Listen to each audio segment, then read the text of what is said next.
Welcome. Today we are breaking down a fascinating historical anomaly, a system that literally turned slaves into sultans.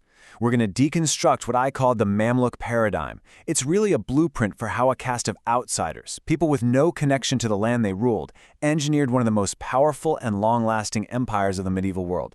This is a masterclass in power, loyalty, and the architecture of elite performance. So, here's the question on everyone's mind in the 13th century. On one side, you have the brand new Mamluk Sultanate, a regime built, as we said, by former slaves. And on the other, you have the Mongol war machine, a juggernaut that had basically crushed every single kingdom from China all the way to Iraq. The fate of the entire Islamic world was hanging in the balance. So here's our game plan for this analysis. First, we'll dig into their unique advantage as outsiders. Then we'll look at the brutal engine that forged them into elite warriors. We'll cover their ultimate stress test against the Mongols, and then unpack how they actually governed a superpower. We'll also examine the internal paradox that plagued their meritocracy. And finally, we'll distill all of this into a leadership model that's relevant today. Okay, so first things first. We have to understand the core problem the Mamluk system was built to solve. I mean, why would any ruler, any sultan, decide to build his entire military elite out of foreign slaves instead of his own people? It sounds completely backwards, but it was actually a stroke of strategic genius. The whole system is built on this one concept. You see, a Mamluk wasn't just a soldier, he was a purpose-built human asset. They'd buy a boy from the steppes of Central Asia, strip him of his past, his family, his entire culture, his whole identity, his religion, his skills, everything was forged by the state he was meant to die for. The rulers who came before the Mamluks, the Ayyubid sultans, had this one constant, massive strategic headache. Their local soldiers were a huge liability. A freeborn soldier's loyalty was always split. It was family first, then his tribe, and then maybe the sultan. In any power struggle, you just couldn't trust them. And this table just lays out the Mamluk solution so perfectly. They literally engineered loyalty. By creating this warrior class that was completely cut off from the local population, they made sure their soldiers had nowhere else to turn. The Mamluk's family was his military unit. His father was his master, and the only way he could get ahead was by proving his worth to the state. Now, recruiting outsiders was just the first piece of the puzzle. If they were going to justify their elite status and actually run the state, they had to be, without a doubt, the best warriors around. And that required an engine of competence designed to forge the most lethal fighting force of its time. And that engine was Furusiyah. And let me tell you, this was a brutal, years-long training system. This wasn't some romantic chivalry. It was pure technical discipline. The recruits would start on wooden horses before they were even allowed near a live one. They had to master the lance with absolute precision at a full gallop and become master archers who could fire devastating volleys from horseback. But what's really fascinating here is the psychological software that ran on top of this hardware. It's a concept called Kushdashia. This was the unbreakable bond forged in the barracks. Remember, these men had no biological family, so they created a new one. Your Kushdash was your brother-in-arms, your biggest competitor, and the one person you could absolutely trust. This bond was the glue that held the entire Mamluk system together. So you've built this elite, purpose-built military machine. It's about to face the ultimate test of its design. An existential threat was sweeping across the globe, and the Mamluks, well, they were the last line of defense.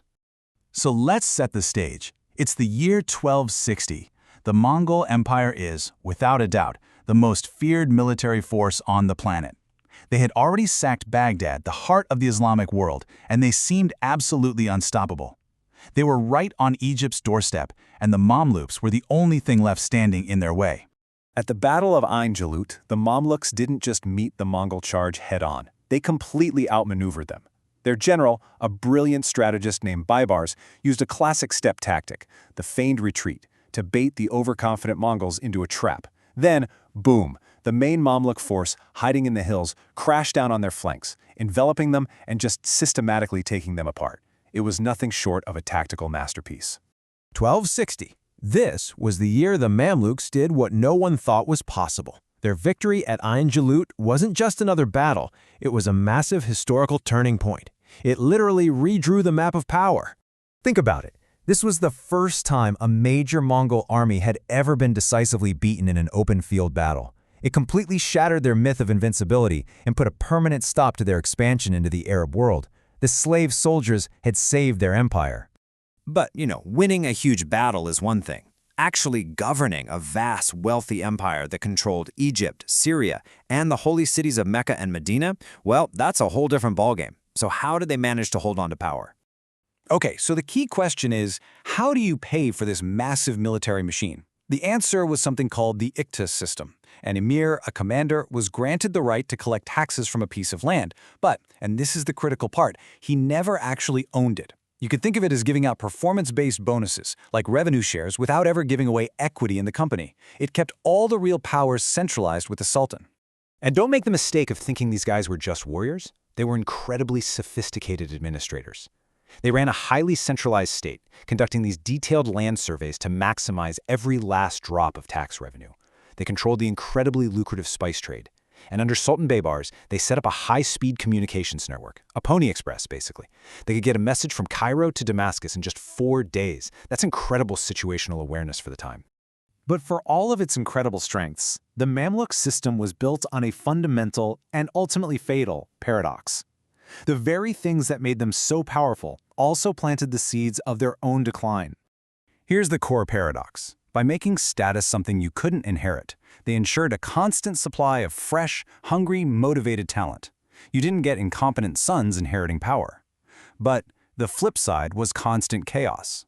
With no clear line of succession, the only path to the throne was often through violence.